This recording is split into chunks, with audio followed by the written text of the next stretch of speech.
को सेट करो, जहां पर भी आरेख चाहिए होगा वहां आरेख को लगाओ। किसी प्रकार से आपने ना तो आरेखों से हटना है ना मानचित्रों से हटना है, बनाने हैं तो बनाने हैं भी, ठीक है। इस तरीके से बनाइएगा। और चलिए अपन चर्चा कर लेते हैं पर्यावरण भूगोल से संबंधित। तो अभी हम चर्चा करने जा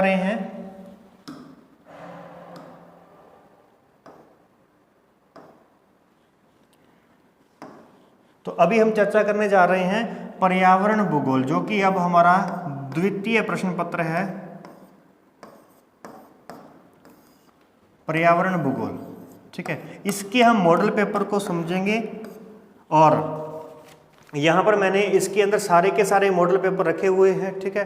बाकायदा physical geography first year, second year, third year सभी क्लासों के मॉडल पेपर अपने यहाँ पे डाल रखे हैं। जैसे जैसे एग्जाम्स होते जाएंगे वैसे वैसे आपके सामने उसके वीडियो लेते आएंगे कि हाँ कितना हमारा एग्जाम आया या नहीं आया। क्लियर है, ठीक है। अब देख लीजिए, बात अपन करते हैं किसके मॉडल पेपर की, इन्वायरमेंट के मॉडल पेपर की बात करते हैं। तो देख लीजिए, समझते हैं। भौगोलिक वातावरण के प्रभाव, ये किताब किसकी है? किताब, ठीक है, ये किताब सैंपल की है, एलन सैंपल जो है ना, चर्चिल एलन सैंपल, तो ये उसकी किताब है, सैंपल की किताब है। पारिस्थितिक प्रणाली क्या होती है, पर्यावरण के घटक, संभववाद, ये आपने सेकेंडरी में भी पढ़ा हुआ है, संभववाद, यदि आपने ध्यान दिया हो तो। संभववाद जो कि ब्लाश इसका जनक है, कौन? ब्लाश, फ्रांसीसी। पारिस्थितिकी किसे कहते हैं? पर्यावरण अवनयन किसे कहते हैं? पर्यावरण अवक्रमण किसे कहते हैं? या डिस्क्रीज किसे कहते हैं? डिक्रीज होना, पर्यावरण का विघटन होना, ठीक है। इनको अपन समझेंगे। उपभोक्ता, उपभोक्ता क्या है, सीधा सा पूछ लिया जाए। ऐसे ही आपसे उत्पादक भी पूछ सकता है। मैं ये नहीं कह रहा कि आप सटीक इसकी, ये तो वन लाइन वाले प्रश्न हैं, इनको ज़्यादा अपने को ऐसा नहीं कि इन्हीं को ही पढ़ना है आपको, नहीं, इनके आसपास की बातें पढ़नी है। इससे बढ़िया आप क्या करो, निबंधात्मक प्रश्नों पर थोड़ा सा ध्यान दो और लघुत्तरात्मक प्रश्नों पर ध्यान दो, ये आपके ऑटोमेटिकली कवर हो जाएंगे। ये मैंने कुछ एग्जाम्पल के तौर पर रखे हैं कि यानी आप इनके आसपास की बातों को समझ लेना। वाष्पोत्सर्जन किसे कहते हैं? वाष्पीकरण, वाष्पीकरण होता है जल का डायरेक्ट वातावरण में जाना, वाष्पीकरण कहलाता है। जबकि पेड़ पौधों में जो जल होता है ना, उस जल का वातावरण में जाना वाष्पोत्सर्जन कहलाता है। कार्बन चक्र, चक्र बहुत इंपॉर्टेंट है, जल चक्र, कार्बन चक्र, नाइट्रोजन चक्र और ऑक्सीजन चक्र, इनमें से एक चक्र जरूर आएगा, ठीक है, दो भी आ सकते हैं। फिर आती है बात भूस्खलन। भूस्खलन, भूमि का जो है बड़ा हिस्सा, पहाड़ों से जब भूमि के टुकड़े नीचे गिरते हैं ना, उसे भूस्खलन कहते हैं। अब अगर एक पत्थर गिरेगा तो वो शेल स्खलन कहलाएगा, और अगर पूरी परत नीचे आएगी उसे अपन भूस्खलन या परत स्खलन कहेंगे। औद्योगिकरण किसे कहते हैं? नगरीकरण किसे कहते हैं? नगरों की वृद्धि होना, नगरों यानी कि ग्रामीण जनसंख्या का नगरों में जाकर के रहना, ये नगरीकरण की व्यवस्था है, नगरीकरण की व्यवस्थाएं होती हैं। ऐसे ही औद्योगिकरण किसे कहते हैं? अधिक से अधिक उद्योगों को स्थापित करना, ये औद्योगिकरण होता है। वायु प्रदूषण, जल प्रदूषण, मृदा प्रदूषण, इससे संबंधित पॉइंट आपसे पूछे जाएंगे। ज़्यादा मुझे नहीं लगता कि आपको पर्यावरण भूगोल ज़्यादा मुश्किल लगने वाली है, लेकिन फिर भी मैं चाहूँगा कि आप एक बार नोट्स को कम से कम जरूर रीड कीजिएगा, ठीक है।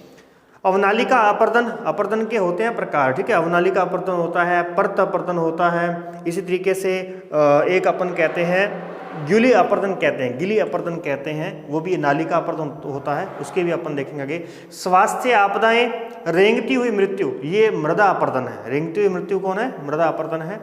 एल नीनो क्या होता है? एल नीनो जो है, जो कि दक्षिणी प्रशांत महासागर के अंदर जो एक विपरीत धारा उत्पन्न होती है, जिसकी वजह से चिल्ली के इलाके में गर्मी बढ़ जाती है और वहाँ पर वर्षा होती है, तो भारत का मानसून कमज़ोर पड़ जाता है। अगर चिल्ली में बरसात होगी तो भारत का मानसून कमज़ोर हो जाएगा। तो ये एक एल नीनो प्रभाव है, ठीक है। अब देखो क्योटो प्रोटोकॉल, ये बहुत ही मोस्ट इंपॉर्टेंट, क्योटो प्रोटोकॉल और एजेंडा 21 है, ये दोनों इंपॉर्टेंट है, किसी भी रूप में आपसे पूछे जा सकते हैं, ठीक है। एजेंडा 21 क्या था, क्योटो प्रोटोकॉल क्या था, पूरा वीडियो में विस्तार से बताया भी गया है और इसके साथ में नोट्स के अंदर भी बाकायदा लिखा गया है, अच्छी तरीके से समझिएगा। पर्यावरण शिक्षा, तो ये तो अपने पास में छोटे प्रश्नों से संबंधित हो गई। अब देख लेते हैं लघुत्तरात्मक प्रश्न में आप क्या क्या आने की संभावना है। ये मॉडल पेपर है, ठीक है, ये एक गैस पेपर है जो कि संभावनाएं जताता है कि क्या क्या आ सकता है। और हालांकि अब तक जो मॉडल पेपर था जो हमने इकोनॉमिक ज्योग्राफी का देखा वो एक सही सटीक सिद्ध हुआ है, जो कि आपको 50% से ज़्यादा मार्क्स दिला रहा है और जो आपको ज्योग्राफी में टॉप करने के काम में आ रहा है, अगर आपने वहाँ पे मानचित्र का बखूबी प्रयोग किया है तो इसी प्रकार से एक हमारे पास में अब हम इसकी बात कर लेते हैं कि इसका मॉडल पेपर हमें कितना आगे ले जाता है, लेकिन ये जरूर है कि हाँ ये आपका 50% तक कवर करेगा अभी, ठीक है, इतना मैं जरूर कहूँगा। पर्यावरण की परिभाषा एवं विषय, इसके पर्यावरण की परिभाषा और विषय क्षेत्र या अन्य विषयों से संबंध, ठीक है, इतना पॉइंट हो गया।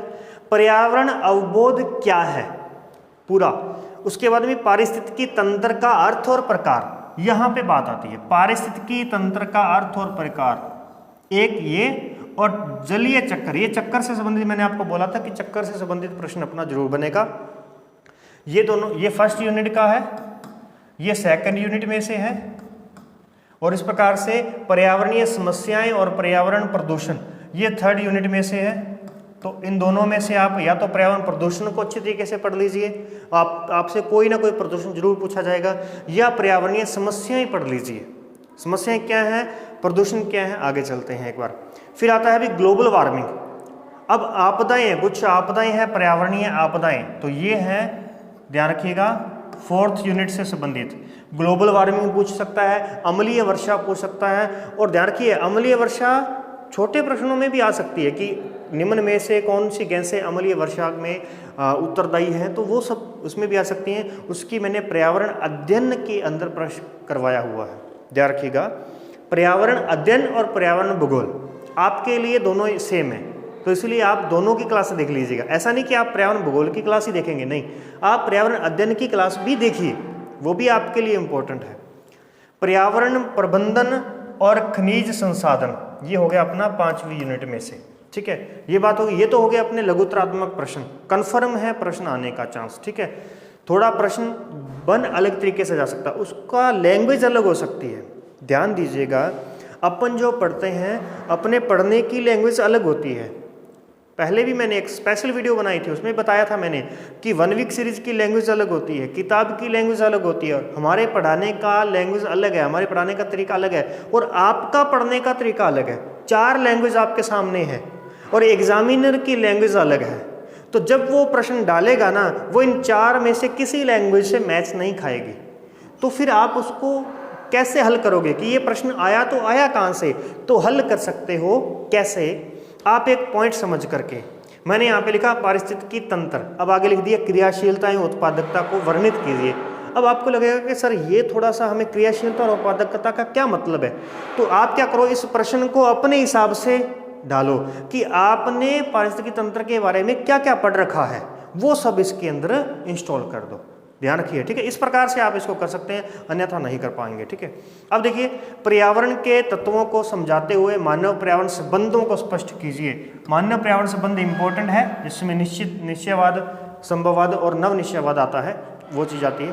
पारिस्थितिकी तंत्र की क्रियाशीलता उत्पादकता, इसमें पारिस्थितिकी तंत्र के बारे में ही आप बताएंगे पूरा का पूरा।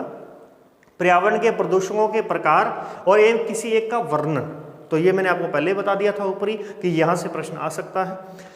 बढ़ती जनसंख्या, नगरीकरण और औद्योगिकरण के पर्यावरण पर बढ़ते प्रभाव, या पर्यावरण अवबोध की जो अवधारणा है ना, पर्यावरण अवबोध, अवनयन की अवधारणा, वो किस वजह से है, वो इसी की वजह से।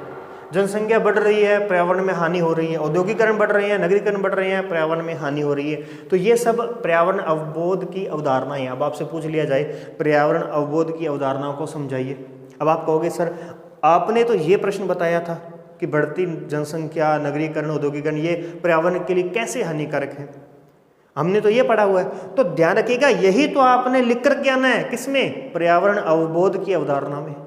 तो प्रश्न की लैंग्वेज को समझो, थोड़ा इंग्लिश में भी उसके समझ लिया करो। अवनयन नहीं शब्द में आ रहा, अवक्रमण याद नहीं समझ में आ रहा, तो डिक्रीज शब्द आएगा वहाँ पे। डिक्रीज का मतलब एक होता है ना, इंक्रीज मतलब उसका बढ़ना, डिक्रीज मतलब उसका घटना, पर्यावरण में डिक्रीज होना, पर्यावरण का घटना, तो वो चीज़ यहाँ पे आती है। फिर आता है हमारे पास में भूकंप, ज्वालामुखी, भूस्खलन से संबंधित स्पष्ट कारक कीजिए, तो इनसे स्पष्ट कीजिए इनको।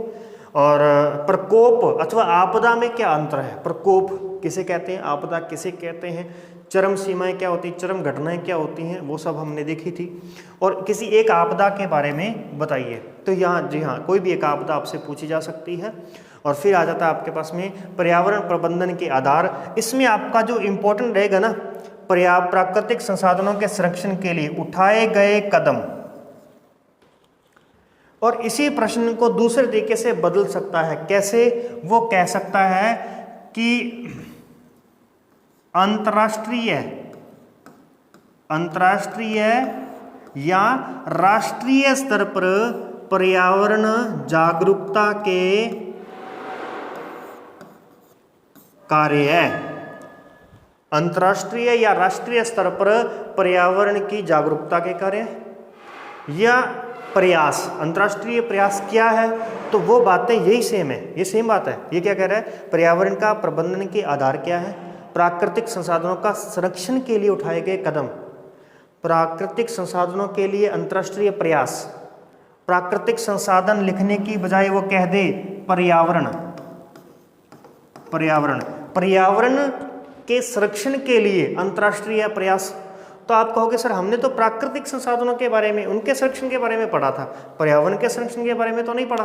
तो अब आपके दिमाग में यहाँ तक मैंने पढ़ा दिया है, तो अब आपके दिमाग में ये बात घुस जानी चाहिए कि आप प्रश्न को अपने लेवल में कैसे लेकर के आओगे। आज की क्लास में इतना ही, मिलते हैं नेक्स्ट क्लास के अंदर। तब तक के लिए जय हिंद, नमस्कार।